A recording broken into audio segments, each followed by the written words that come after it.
Bismillahirrahmanirrahim. Assalamualaikum warahmatullahi wabarakatuh. Perkenalkan, saya Nadia Yulia Rahmadanti dari Program Studi Pendidikan Dokter, Fakultas Kedokteran Universitas Islam Bandung.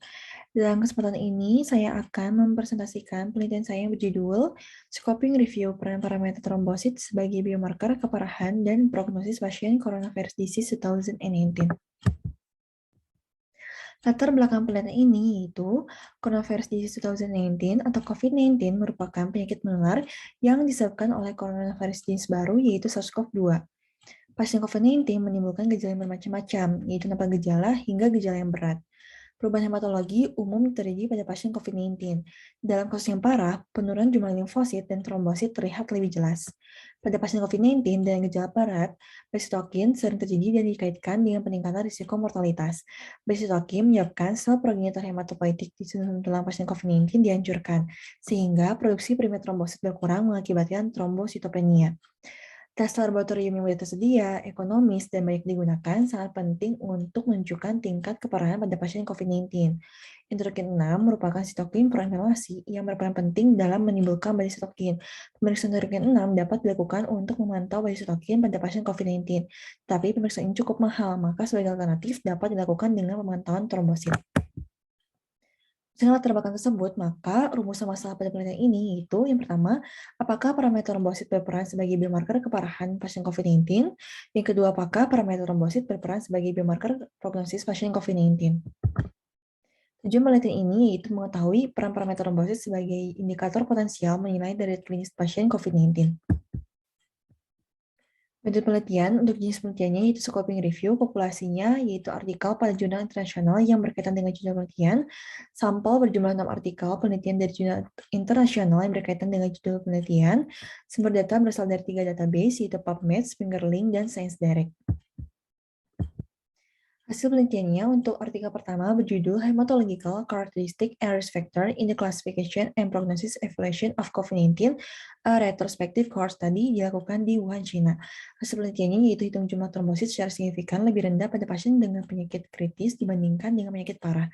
Trombositopenia dikaitkan dengan peningkatan risiko mortalitas atau kematian. Yang kedua, berjudul The Value of Clinical Parameters in Predicting the Severity of COVID-19 dilakukan di Wuhan. Hasil penelitiannya yaitu hitung jumlah trombosit dapat secara efektif menilai tingkat keparahan COVID-19, hitung jumlah trombosit lebih rendah pada kelompok parah dibandingkan kelompok tidak parah. Yang ketiga berjudul Association Between Platelet Parameters and Mortality in Coronavirus Disease 2019, Retrospective Cohort Study dilakukan di Wuhan. Hasil penelitiannya yaitu pasien dengan trombositopenia memiliki hitung jumlah trombosit dan platelet rate yang lebih rendah dan kadar mean platelet volume dan platelet large cell ratio yang lebih tinggi dibandingkan mereka yang tidak mengalami trombositopenia. Platelet distribution width tidak mendapat perbedaan yang signifikan. Kematian menurun dengan peningkatan hitung jumlah trombosit. Yang keempat, berjudul Prediction of Severe Illness Due to COVID-19 Based on an Analysis of Initial Immunogen to Albumin Ratio and Platelet Count dilakukan di China. Hasil penelitiannya yaitu hitung jumlah trombosit adalah faktor risiko independen untuk penyakit parah dan tingkat keparahan COVID-19. Hitung jumlah trombosit lebih rendah pada kelompok parah daripada kelompok tidak parah. Hitung jumlah trombosit berkaitan dengan progresi penyakit. Yang kelima berjudul Demographic, Clinical, and Laboratory Features of COVID-19 in Children. The Role of Mean Platelet Volume in Predicting Hospitalization and Severity dilakukan di Turki. Hasil penelitiannya yaitu nilai MPV bukanlah prediktor yang baik untuk tingkat keparahan penyakit COVID-19. Tidak ada perbedaan signifikan dalam tingkat MPV antara kelompok terkonfirmasi dan suspected COVID-19. Pasien terkonfirmasi COVID-19 memiliki nilai hitung jumlah trombosit yang lebih rendah secara signifikan. Yang keenam berjudul A Nomogramic Model Based on Clinical and Laboratory Parameters at Admission for Predicting the Survival of COVID-19 Patients dilakukan di China. Hasil penelitiannya yaitu nomogram dibuat untuk memprediksi prognosis pasien COVID-19 secara akurat. Terdapat perbedaan signifikan hitung jumlah trombosit antara kelompok survival dan non-survival. Masa penelitian ini berdasarkan tingkat keparahan pasien COVID-19, penelitian Weifeng DKK dan COG DKK menunjukkan bahwa platelet count lebih rendah pada kelompok parah dibanding kelompok tidak parah. Penelitian dari DKK menunjukkan bahwa platelet count secara signifikan lebih rendah pada pasien kritis dibandingkan dengan pasien parah.